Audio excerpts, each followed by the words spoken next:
वयोवृद्ध निराधार महिला वयाच्या दाखल्यासाठी 1 महिना झाला हॉस्पिटलचे फेऱ्या घालत आहेत। सोलापूरमधील सर्व निराधार व वृद्ध लोकांचे काम सामाजिक कार्यकर्ते विश्वभूषण कांबळे पाहतो। निराधार पेन्शन चालू करण्यासाठी तहसील कार्यालयामध्ये गेले असता गायकवाड साहेब म्हणताय वयाचा दाखला लागतो आणि महापालिकेच्या आरोग्य मॅडम म्हणतात वयाचा दाखला वर्ष झाला बंद आहे। यामध्ये कोणाचे ऐकायचे, तहसील कार्यालयाचे का महापालिकेचे?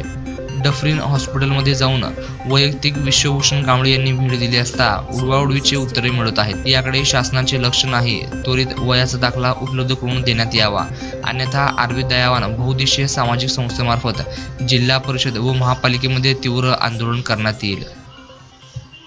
विश्वभूषण कांबळे आज आपण या ठिकाणी आलेले आहे डफरीन हॉस्पिटल।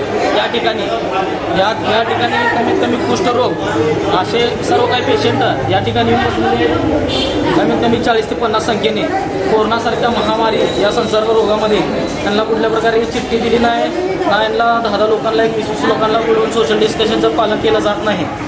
आणि या ठिकाणी जे बघत आहेत आपण की कुत्रे जे चावलेले जे लोक आहेत ते पण अनेक संख्येने नाही कुठलं सोशल डिस्टन्सिंग न ठेवता उभारलेले आहेत। तरी आत्ता आरोग्य अधिकारी मॅडम येऊन गेले, त्यांचं पण ह्यावर कुठलं लक्ष यांच्याकडे नाही। आणि अनेक ठिकाण अजून अनेक लोक आहेत ते या ठिकाणी येऊन वयाचा दाखला काढण्यासाठी येऊन थांबले। या ठिकाणी येऊन थांबल्यात जे निराधारचे अधिकारी काय म्हणतात की वयाचा दाखला असल्याशिवाय पुढचं काम करता येत नाही आम्हाला। आणि या डफरीन हॉस्पिटलमध्ये आला असता सिव्हिल हॉस्पिटलमध्ये ग्रामीणचं आहे आणि डफरीन हॉस्पिटलमध्ये शहरासाठी वयाचे दाखले काढण्यासाठी जे नियम चालू केलेला आहे, या ठिकाणी आरोग्य अधिकारी काय म्हणतात की वयाचा दाखला रेशन कार्ड आणि आधार कार्डवरून ग्राह्य धरलं जातं।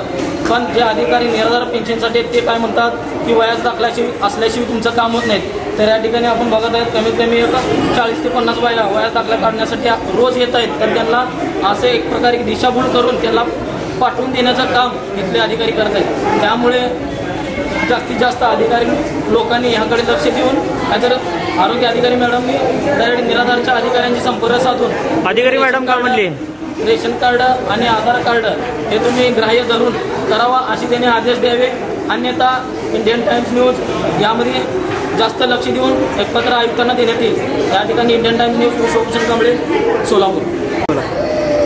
मावशी तुम्ही कशासाठी आला होता? तुम्ही वयाच्या दाखल्यासाठी आलो। काय म्हणले तुम्हाला अधिकारी? काय म्हणले? नाही म्हणून सांगायला किती दिवस झालं तुम्ही यायला? महिना झाला तुम्ही यायला लागला। तुमचं निराधारच्या पगारासाठी काम थांबलेलं आहे, वयाचा दाखला। तर मग अधिकारी म्हणतात की एक गर्दी बघून रोज जावं म्हणतात। हा म्हणजे दिशाभूल करत म्हणजे एक प्रकारे की वयाचा दाखला काढण्यासाठी अनेक संख्येने लोक वयोवृद्ध लोक येत असतात, कारण त्यांना चालता येत नाही, काय येत नाही, त्यांना रिक्षामध्ये रोज पैसे खर्च करून या ठिकाणी येत आहेत।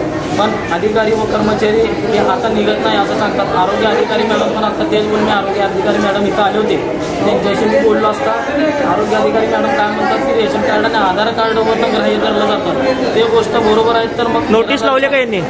नोटीस लावले का इथं? काय नोटीस वगैरे काही लावली नाही त्यांनी, फक्त तोंडी आदेश देत आहेत। तर या लोकांनी नाही का कुणाकडे कुठल्या आशेने बघावं।